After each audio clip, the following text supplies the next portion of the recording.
छात्रों, आज के इस वीडियो में हम चर्चा करने जा रहे हैं असामान्य आणविक द्रव्यमान और वन ऑफ गुणांक, abnormal molar mass and what is one of factor. असामान्य आणविक द्रव्यमान का कॉन्सेप्ट क्यों उत्पन्न हुआ, कैसे उत्पन्न हुआ, इसके पीछे एक कारण है। My dear student, two assumptions were made for the knowledge gained up to now. First is such that the solution is dilute and it obeys Raoult law. It obeys Raoult law over the entire range of concentration. Secondly, this was assumed that the molecular state of solute particles doesn't change before and after preparation of solution. I mean, the solute particles neither associate nor dissociate after preparation of solutions. Means the molecular state of solute particles remains unchanged before and after preparation of solution.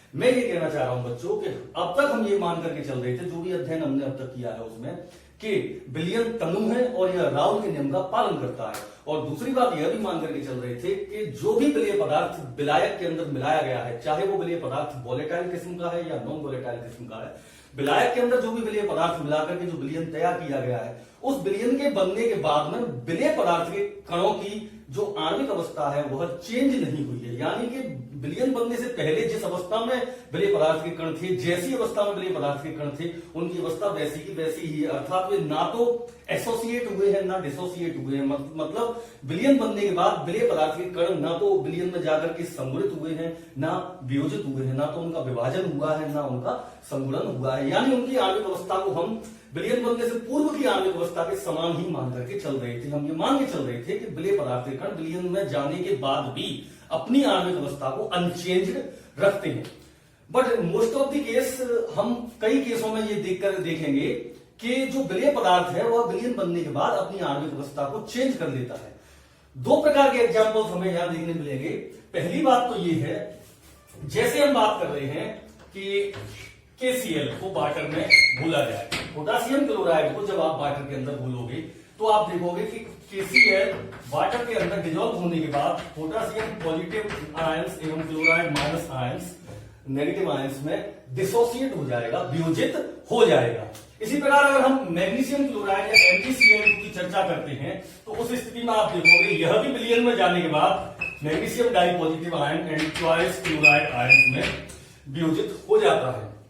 अन्य आप जैसे sodium chloride को अगर आप पानी के अंदर घोलते हो तो उसमें भी आप देखोगे यह भी पानी में घुलने के बाद सोडियम आयन और क्लोराइड आयन में डिसोसिएट हो जाता है। तो इन केसों में आप ये देख रहे हो कि अगर आप एक मोल पोटेशियम क्लोराइड को वाटर में घोलते हो तो वहां आपको विलयन के अंदर सोल्यूट पार्टिकल्स की संख्या 1 mole of potassium ion and 1 mole of chloride ions मिलेगी। अगर आप 1 मोल ऑफ मैग्नीशियम क्लोराइड को पानी के अंदर घोल रहे हो तो वहां पर आपको 1 मोल मैग्नीशियम आयन तथा 2 मोल क्लोराइड आयंस की संख्या सॉल्यूशन के अंदर मिलेगी। अगर आप सोडियम क्लोराइड के 1 मोल को वाटर के अंदर डिजोल्व कर रहे हो तो after dissolution of sodium chloride 1 mole we will get 1 mole of sodium ion and 1 mole of chloride ion. इसका मतलब ये है कि जब हम इन पदार्थों को जल के अंदर घोल रहे हैं तो हमने इनके जितने मोल लिए थे, जितने कण लिए थे, हम जो मान करके चल रहे थे इसका हमने 1 मोल लिया, इसका हमने 1 मोल लिया, इसके हमने 1 मोल लिए, लेकिन इनकी संख्या, इनके विलय कणों की संख्या विलयन में जाने के बाद या विलयन बनने के बाद आप देख रहे हो चेंज हो गई। हमने 1 मोल पोटेशियम क्लोराइड लिया लेकिन विलयन के अंदर ये 2 मोल सोल्यूट पार्टिकल प्रोड्यूस कर रहा है। हमने 1 मोल मैग्नीशियम क्लोराइड लिया लेकिन विलयन में जाकर के यह 3 मोल 1 mole of magnesium ion and 2 mole of chloride ion 3 mole of solute particle produce कर रहा है। दूसरी बात, हमने अगर सोडियम क्लोराइड का 1 मोल लिया है तो ये विलयन में जाने के बाद 1 mole of sodium ion and 1 mole of chloride ion produce कर रहा है। तो इन कंडीशंस में एक्चुअली जो सोल्यूट पार्टिकल्स की जो नंबर हम एक्सपेक्ट कर रहे हैं उसकी तुलना में डिफर आ रहा है सोल्यूट पार्टिकल्स का नंबर। हम यहाँ 1-1 मोल सोच के चल रहे थे कि हमने विलयन में इन तीनों पदार्थों का 1-1 मोल घोला हुआ है, लेकिन वास्तव में इनकी संख्या यहाँ पर टोटल सोल्यूट पार्टिकल्स की संख्या 2 मोल, यहाँ पर सोल्यूट पार्टिकल्स की टोटल संख्या 3 मोल और यहाँ पर सोल्यूट पार्टिकल्स की टोटल संख्या 2 मोल होगी। तो ये तो विलय पदार्थ के कणों की संख्या चेंज होगी। दूसरी बात, अभी एक और भी एग्जाम्पल हम देख करके चलते हैं। इसमें क्या हो रहा था, विलय पदार्थ के कणों का विलयन में जाने के बाद में उनकी आणविक अवस्था चेंज तो हो ही रही है, लेकिन किस प्रकार से चेंज हो रही है।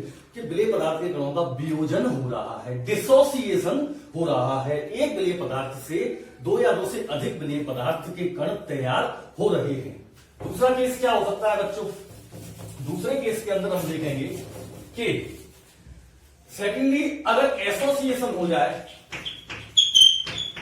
अभी जो बात कर रहे थे वो तो डिसोसिएशन की बात कर रहे थे, अब हम जो बात कर रहे हैं एसोसिएशन की। सपोज अगर हम एथेनोइक एसिड है C2H5COOH, इसको सॉल्यूट के रूप में ले रहे हैं और इसे हम कौन से सॉल्वेंट में घोल रहे हैं? मान के चलो C6H6 बेंजीन।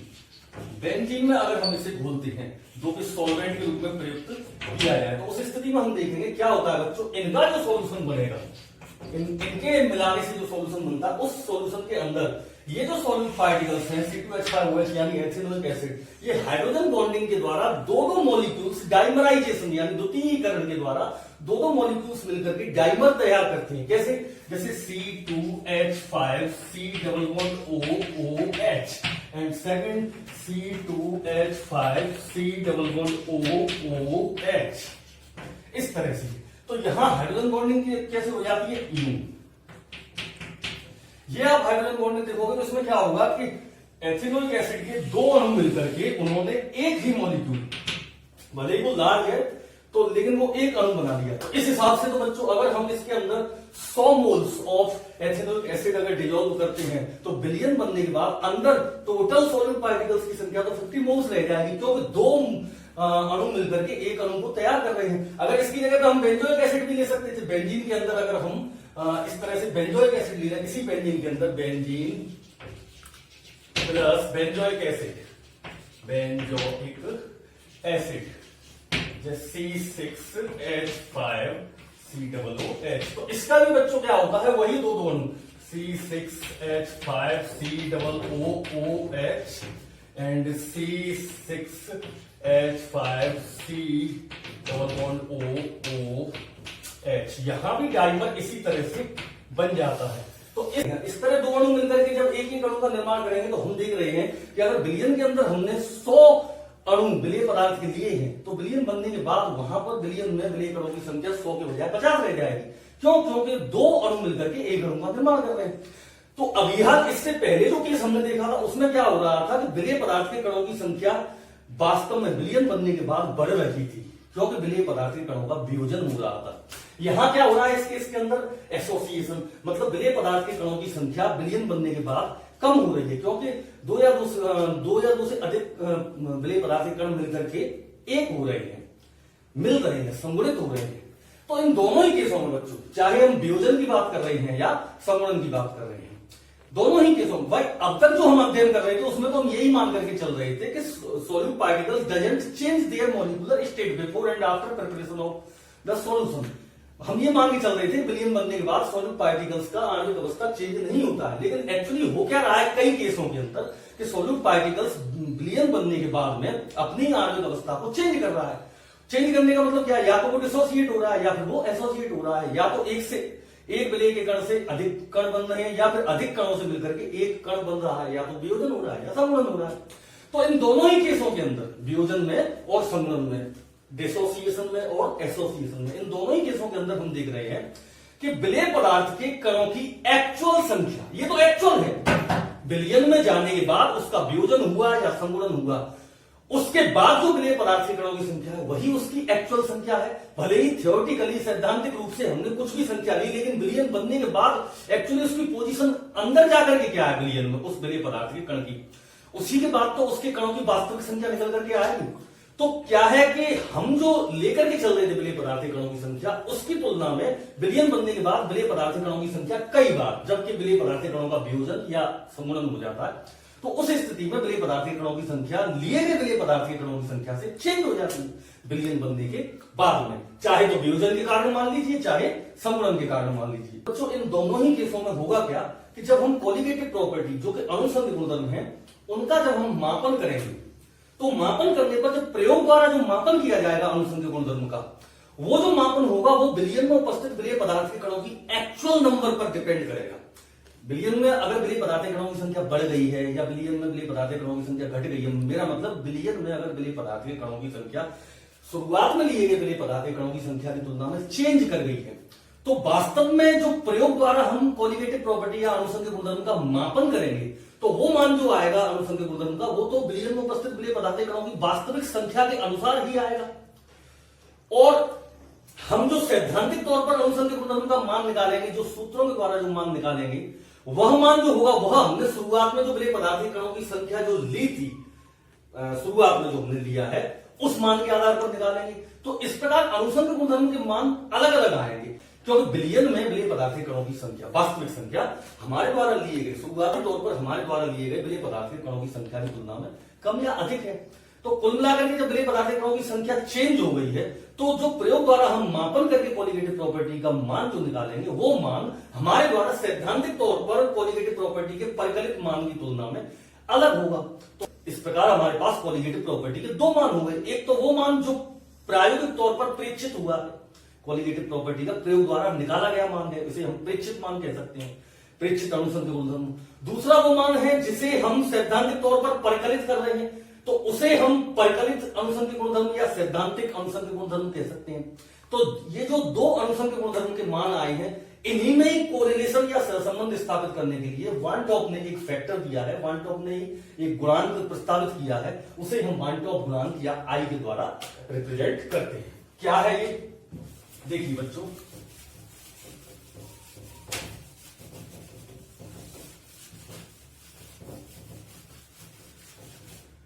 जैसा कि हम जानते हैं बच्चों, अगर मैं अणुसंख्यक गुणधर्म को मान के चलिए मैं गामा के द्वारा रिप्रेजेंट कर रहा हूं, तो अब हमारे पास दो प्रकार के अनुसंख्यक गुणधर्म हो गए। एक तो ऐसा अनुसंख्यक गुणधर्म है जो कि प्रेक्षित है, प्रेक्षित यानी कि ऑब्जर्व अनुसंख्यक गुणधर्म, संख्यक गुण। और दूसरा हमारे पास हो गया बच्चों कौन सा वाला, जो कि सैद्धांतिक तौर पर हमने परिकलित किया है, वो वाला अनुसंख्यक गुणधर्म।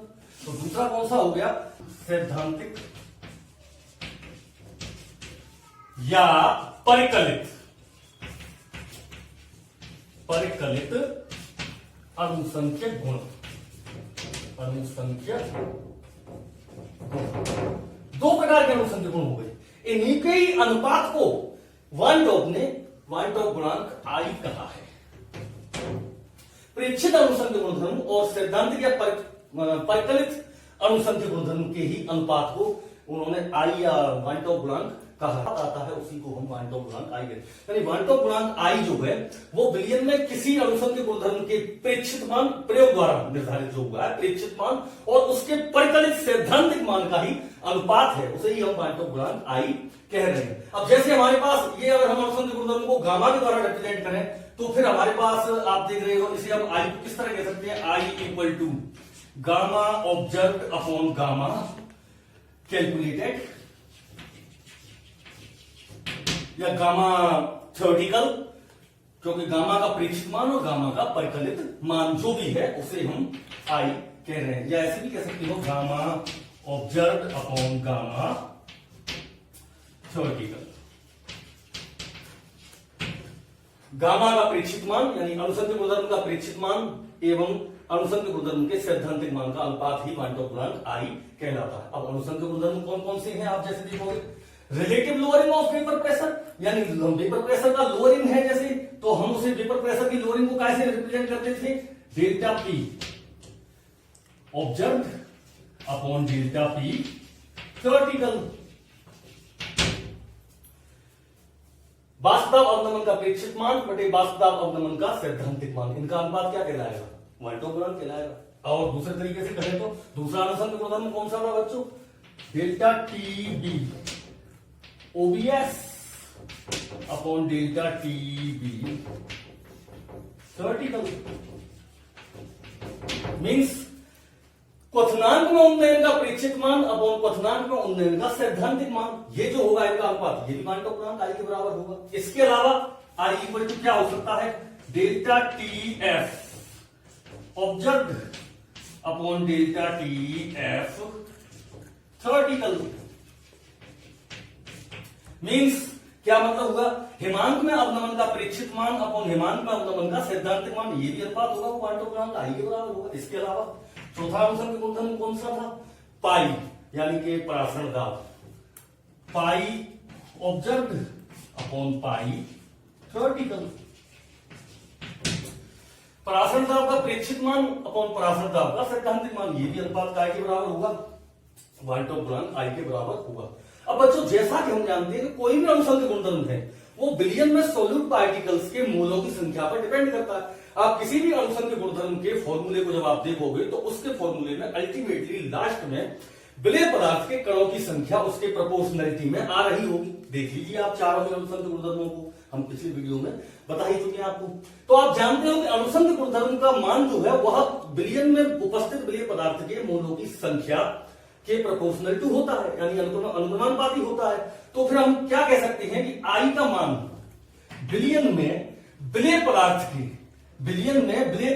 के कणों की प्रेक्षित संख्या यानी number of solute particles and A observed upon number of solute particles and A theoretical.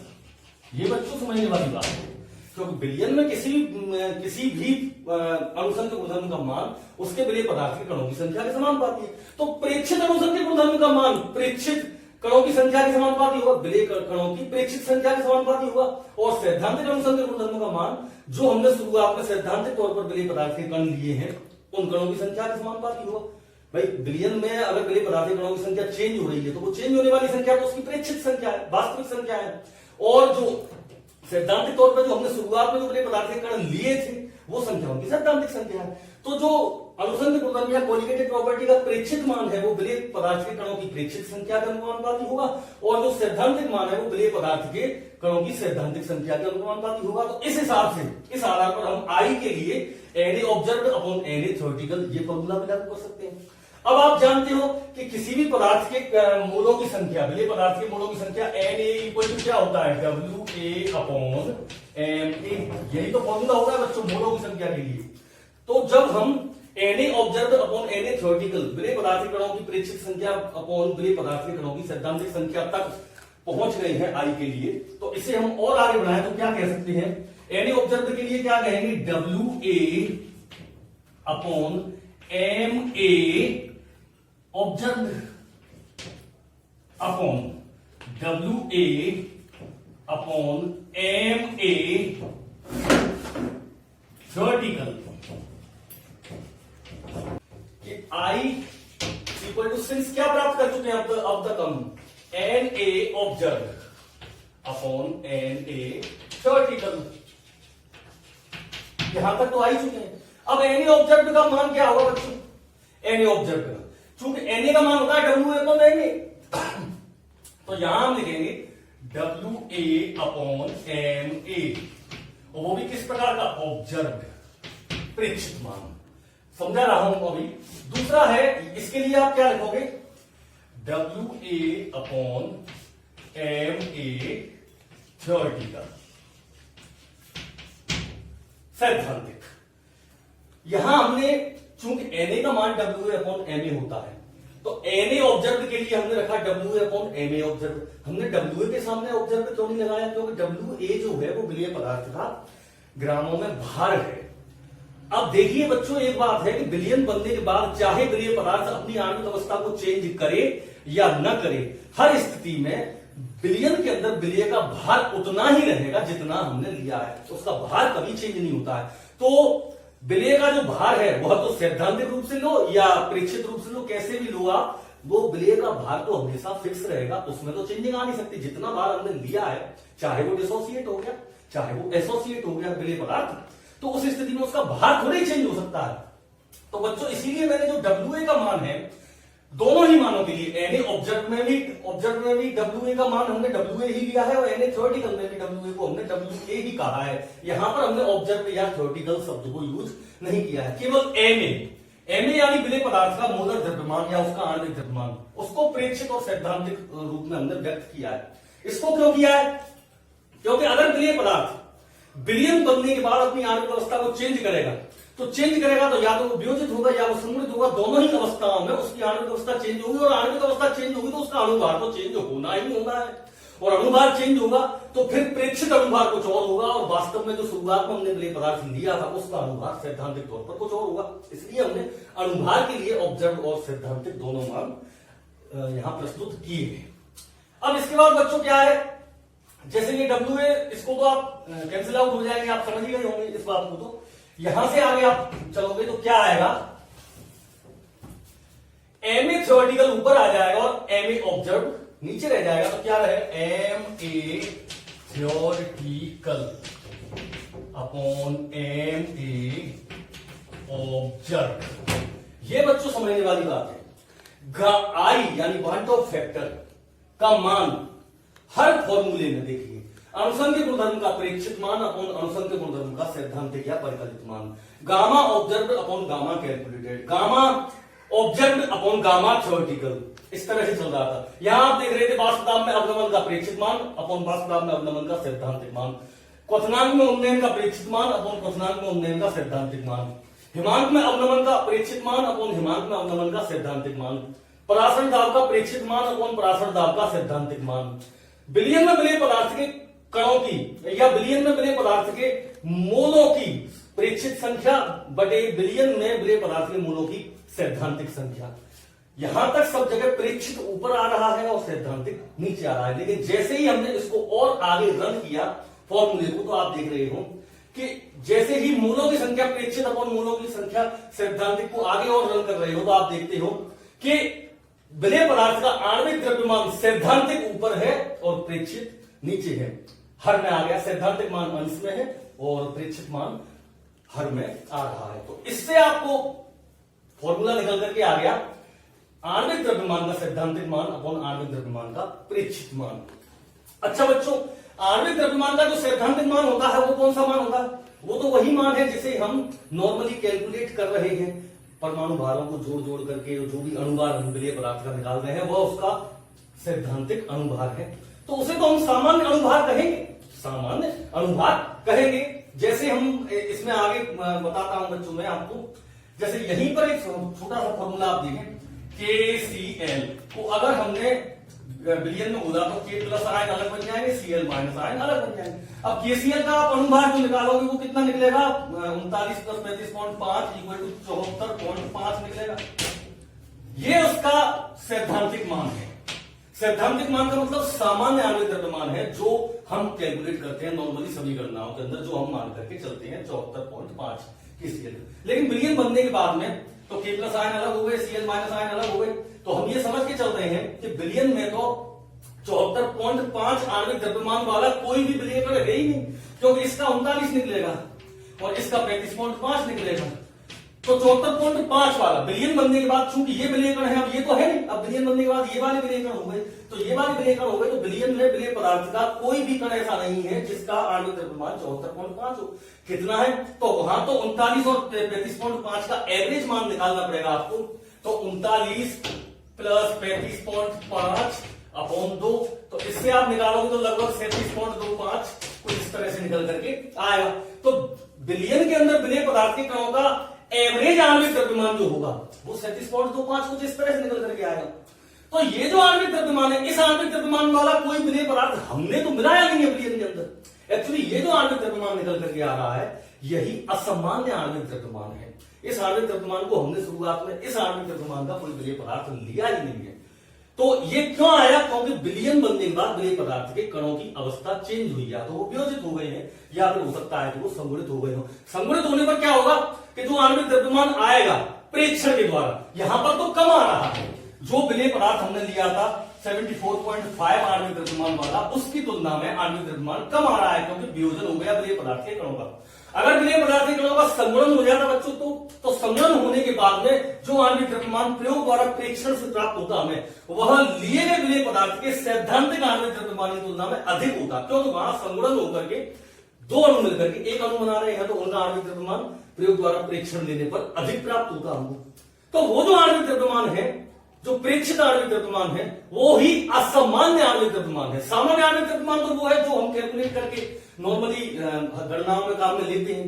परमाणु भारों को जोड़ जोड़ करके और जो अणु भार हम निकाल लेते हैं किसी भी पदार्थ का, वो तो सामान्य आणविक द्रव्यमान है उसका। असामान्य आणविक द्रव्यमान कौन सा है? जो विलीन बनने के बाद विलेय पदार्थ की अवस्था चेंज होने की वजह से और उस अनुसंध गुणधर्म का जब हम कोई मान प्रयोग द्वारा परीक्षित करते हैं तो उसके आधार पर निकाला गया आणविक द्रव्यमान जो होगा, प्रयोग के आधार पर निकाला गया जो आणविक द्रव्यमान होगा, वह सैद्धांतिक तौर पर लिए गए विलेय पदार्थ के आणविक द्रव्यमान की तुलना में अलग होगा, या तो कम होगा या ज्यादा होगा। कम कब होगा? जब विलेय पदार्थ का वियोजन हो गया हो, और वो आणविक द्रव्यमान ज्यादा कब होगा? जब विलेय पदार्थ का संगुणन हो गया हो।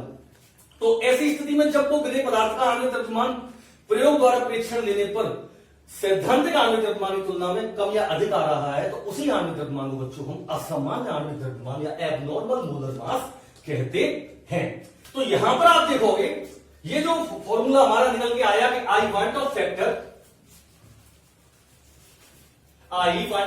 N observe upon N theoretical equal to ये आ गया आपका एन थ्योरेटिकल, यानी विलेय का सैद्धांतिक आणविक द्रव्यमान अपॉन विलेय का प्रेक्षित आणविक द्रव्यमान। बच्चों ये प्रेक्षित आणविक द्रव्यमान ही मैंने आपको क्या बताया? असामान्य आणविक द्रव्यमान है।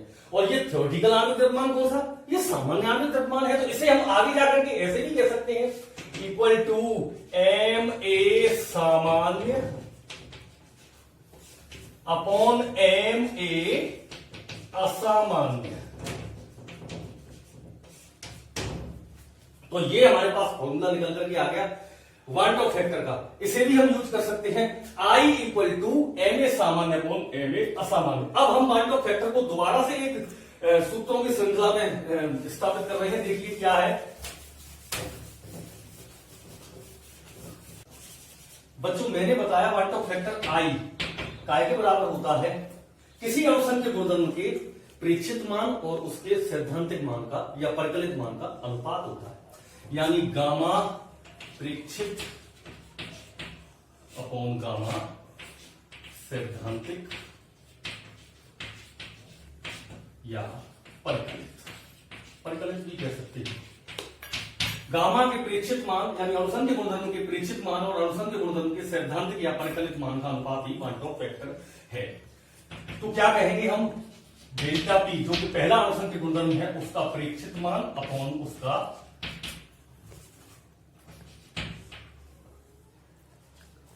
उसका सैद्धांतिक मान थ्योरेटिकल। दूसरा अनुसंध गुणधर्म क्या है? क्वथनांक में हमने delta T B observe upon delta T B theoretical. तीसरा अनुसंध गुणधर्म क्या है बच्चों? डेल्टा टी एफ एमांक में अवनमन observe upon delta T F theoretical. चौथा अनुसंध गुणधर्म क्या है बच्चों? परासरण का pi observe upon pi theoretical. और इसी से बच्चों क्या निकल के आया था कि विलेय पदार्थ के मोलों की संख्या N A observe upon N A theoretical. और इसी से ही बच्चों क्या निकल करके आया था आगे? विलेय पदार्थ का मोलर द्रव्यमान एम ए थ्योरेटिकल